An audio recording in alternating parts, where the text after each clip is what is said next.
नमस्कार दोस्तों, चलिए जान लेते हैं उत्तर प्रदेश के सभी 75 जिलों की आज की ताजा, बड़ी और महत्वपूर्ण खबरों को। लेकिन उससे पहले वीडियो को लाइक करें और कमेंट में बताएं आप इस खबर को किस जिले, शहर या गांव से देख रहे हैं। यूपी की 7,500 गौशालाएं बनेंगी पशु आहार केंद्र, किसानों को भी मिलेगा लाभ।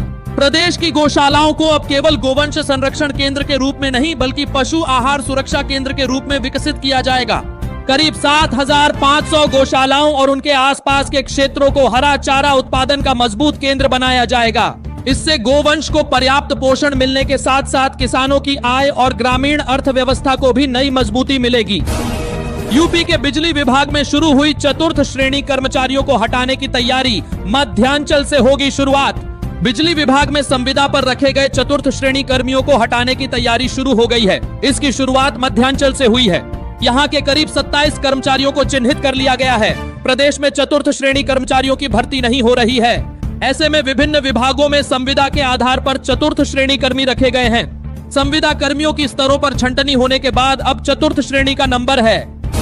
उत्तर प्रदेश में नए वोटर बनने का मौका आज से। चुनाव आयोग ने शुरू किया विशेष अभियान।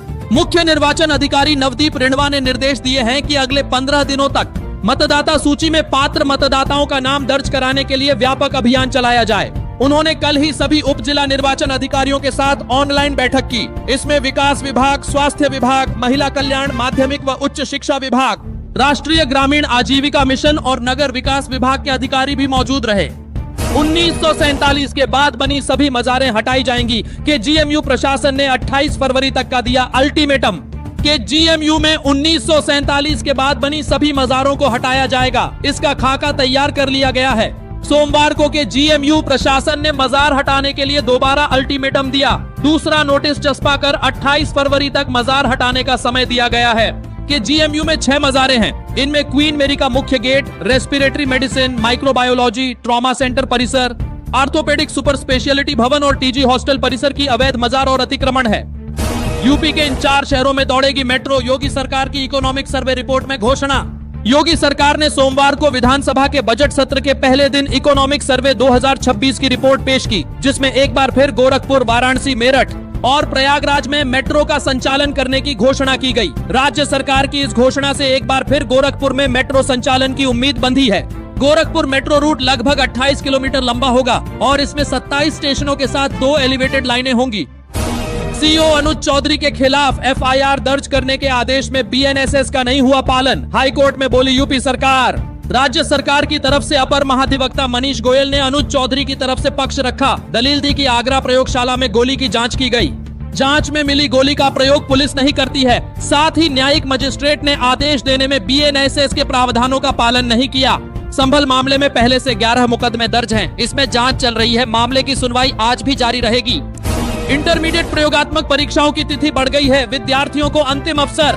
इंटरमीडिएट के छात्र छात्राओं के हित में यूपी बोर्ड सचिव भगवती सिंह ने प्रयोगात्मक परीक्षा की तिथि बढ़ाने का निर्णय लिया है। 9 फरवरी तक आयोजित होने वाली प्रायोगिक परीक्षा की अंतिम तिथि विस्तारित करके 13 फरवरी कर दी गई है। इससे उन छात्र छात्राओं को बड़ी राहत मिली है जिनकी प्रायोगिक परीक्षा प्रथम चरण 24 जनवरी से 4 फरवरी में छूट गई है।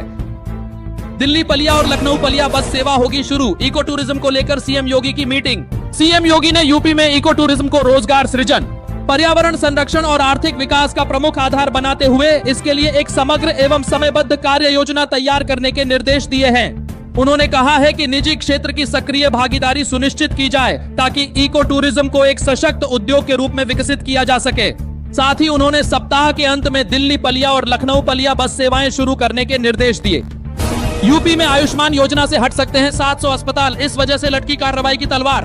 आयुष्मान भारत पीएम जन आरोग्य योजना से जुड़ने वाले अस्पतालों का कारवां बढ़ रहा है, मगर गड़बड़ियां रोकने को नेशनल हेल्थ अथॉरिटी ने मानकों में बदलाव सहित कई कदम उठाए हैं। इसी क्रम में HIM हॉस्पिटल इम्पैनलमेंट मॉड्यूल 1.0 से HIM 2.0 पर माइग्रेशन की प्रक्रिया चल रही है। इसके लिए 35 इंडिकेटर पूरे करना अनिवार्य है, मगर प्रदेश के 700 अस्पताल ऐसे हैं जिन्होंने तय समय सीमा में जरूरी 35 इंडिकेटरों को पूरा नहीं किया। यूपी SIR के तहत सुनवाई स्थलों पर हेल्प डेस्क अनिवार्य, मतदाताओं को मिलेगी सुविधा। भारत निर्वाचन आयोग ने प्रदेश में चल रहे मतदाता सूची के विशेष गहन पुनरीक्षण SIR के तहत जारी नोटिसों की सुनवाई के लिए प्रत्येक स्थल पर हेल्प डेस्क की स्थापना अनिवार्य कर दी है। हेल्प डेस्क पर प्रशिक्षित कार्मिक तैनात रहेंगे जो मतदाताओं की शंकाओं का समाधान करेंगे और आवश्यक सहयोग देंगे। डेस्क पर स्पष्ट रूप से हेल्प डेस्क लिखा बैनर लगाया जाएगा तथा जिला एवं राज्य स्तरीय टोल फ्री नंबर प्रदर्शित किए जाएंगे। 30 दिन में काम पूरा नहीं हुआ तो कंपनी पर होगी FIR। जलापूर्ति को लेकर सख्त दिखे मंत्री स्वतंत्र देव सिंह। जल जीवन मिशन के तहत हो रहे काम को लेकर जल शक्ति मंत्री स्वतंत्र देव सिंह ने सख्त नजर आए। बुंदेलखंड और विंध्य क्षेत्र के सभी घरों तक 30 दिन के भीतर जलापूर्ति का काम पूरा करने के निर्देश दिए हैं। सोमवार को बुंदेलखंड के जल जीवन मिशन के कार्यों की समीक्षा करते हुए जल शक्ति मंत्री ने परियोजना में काम कर रही कंपनियों को अल्टीमेटम दिया कि 30 दिन के भीतर काम पूरा न होने पर FIR और की जाएगी। दुश्मन आंख लगाए बैठा है, अगर बंट गए तो कटने के लिए तैयार रहना, सीतापुर में बोले CM योगी। नेताओं के बहकावे में न आए। जो देश को जाति के नाम पर बांट रहे हैं उनसे बचकर रहना है। सनातन कमजोर होगा तो देश कमजोर होगा। बांग्लादेश में दलित हिंदू मर रहे हैं, इस पर कोई नहीं बोल रहा है। हिंदू संगठन ही विरोध में आवाज उठा रहे हैं। ये बातें मुख्यमंत्री योगी आदित्यनाथ ने सीतापुर में आयोजित एक कार्यक्रम में कही। देश का दुश्मन आंख लगाए बैठा है, अगर बंट गए तो कटने के लिए तैयार रहना। यूपी के इस शहर में नगर निगम का बड़ा एक्शन। 17 मकान गिराए, 4 पर चलाया बुलडोजर। वाराणसी में दाल मंडी सड़क चौड़ीकरण परियोजना के तहत सोमवार को विरोध के बीच अब तक की सबसे बड़ी ध्वस्तीकरण की कार्रवाई हुई। लोक निर्माण विभाग PWD की टीम ने देर शाम तक कुल 17 भवनों को गिरा दिया। ये वे भवन थे जिन्हें नगर निगम ने जर्जर घोषित किया था। शेष 4 भवनों को मंगलवार को बुलडोजर लगाकर ध्वस्त किया जाएगा। यूपी के इस शहर में प्लास्टिक कचरे से बनेंगी 23 सड़कें, टिकाऊ के साथ होंगी इको फ्रेंडली। बरेली में नगर निगम शहर की 23 सड़कों को प्लास्टिक कचरे से बनवाने जा रहा है। निर्माण कार्य पर करीब 31 करोड़ खर्च होंगे। इसके लिए टेंडर प्रक्रिया शुरू हो गई है। नगर निगम का दावा है कि यह सड़कें न सिर्फ डामर गिट्टी से बनने वाली सड़कों की तुलना में ज्यादा टिकाऊ होंगी, बल्कि शहर में प्लास्टिक कचरे की समस्या भी कम होगी। इसीलिए इन सड़कों को इको फ्रेंडली कहा जा रहा है। चादर और फादर से दूर रहे हिंदू, महासम्मेलन में बोली प्रज्ञा ठाकुर। कहा 5 बच्चे पैदा करें दंपति। आज देश की बेटियां लव जिहाद का शिकार हो रही है। अगर उन्हें संस्कार से नहीं पाला गया तो और निशाना बनेंगी। चादर और फादर से दूर रहें, नहीं तो अपने पुरखों से दूर हो जाएंगे। यह बातें विश्व शांति हिंदू महासम्मेलन समिति की ओर से बल्केश्वर में आयोजित विराट हिंदू सम्मेलन में मुख्य वक्ता एवं पूर्व सांसद साध्वी प्रज्ञा ठाकुर ने कही। उन्होंने कहा कि कायर हिंदू विधर्मी बन गए हैं, अपनी आने वाली पीढ़ी को बचा लो। यूपी विधानमंडल का बजट सत्र, परिषद में 12 विधेयक पटल पर रखे गए, 4 संशोधन के लिए पेश। उत्तर प्रदेश विधानमंडल के बजट सत्र के पहले दिन सोमवार को विधान परिषद में 12 विधेयकों को सदन के पटल पर रखा गया। इसके साथ ही 4 विधेयकों को संशोधन के लिए लाया गया है।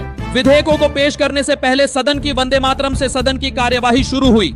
सभापति श्री कुंवर मानवेंद्र सिंह ने कार्य परामर्शदात्री समिति की संस्तुतियों को सदन की मेज पर रखा। बुलडोजर लेकर विवादित जमीन पर खुद ही मकान ढाने पहुंच गए भाजपा के जिला मंत्री। हंगामा। उत्तर प्रदेश के देवरिया के सलेमपुर उपनगर के हरियालाला में राजस्व और पुलिस टीम की मौजूदगी में भाजपा के जिला मंत्री अभिषेक जायसवाल विवादित भूमि पर बुलडोजर लेकर पहुंच गए। बिना किसी आदेश के भूमि के एक हिस्से में बने एक मकान पर बुलडोजर चलना शुरू हुआ तो हंगामा हो गया। जानकारी होने पर SDM ने उसे रुकवाया। सिराजुल का आरोप है कि वे लोग 70 वर्ष से वहां रहते हैं और भूमि का बैनामा कराया है उसे भाजपा नेता अपना बता रहे हैं। मुरादाबाद में हम दो, हमारे 2 दर्जन नारे से गरमाई सियासत। AIMIM के प्रदेश अध्यक्ष शौकत अली के बयान पर बवाल। मुरादाबाद में AIMIM के प्रदेश अध्यक्ष शौकत अली के एक बयान के बाद सियासत तेज हो गई है। सार्वजनिक सभा के दौरान बच्चों की संख्या को लेकर दिए गए हम दो, हमारे 2 दर्जन नारे ने हंगामा मचा दिया है। यह बयान सामने आते ही राजनीतिक दलों और सामाजिक संगठनों ने इसका विरोध शुरू कर दिया है। शादीशुदा की फिर से शादी में बड़ा एक्शन। 6 निलंबित BDO, ADO का वेतन रुका, ADM भी निशाने पर। मुख्यमंत्री सामूहिक विवाह योजना में सामने आई भारी गड़बड़ियों के बाद प्रशासन ने सख्त रुख अपनाते हुए मूढ़ा पांडे ब्लॉक के 6 ग्राम पंचायत सचिवों को निलंबित कर दिया है।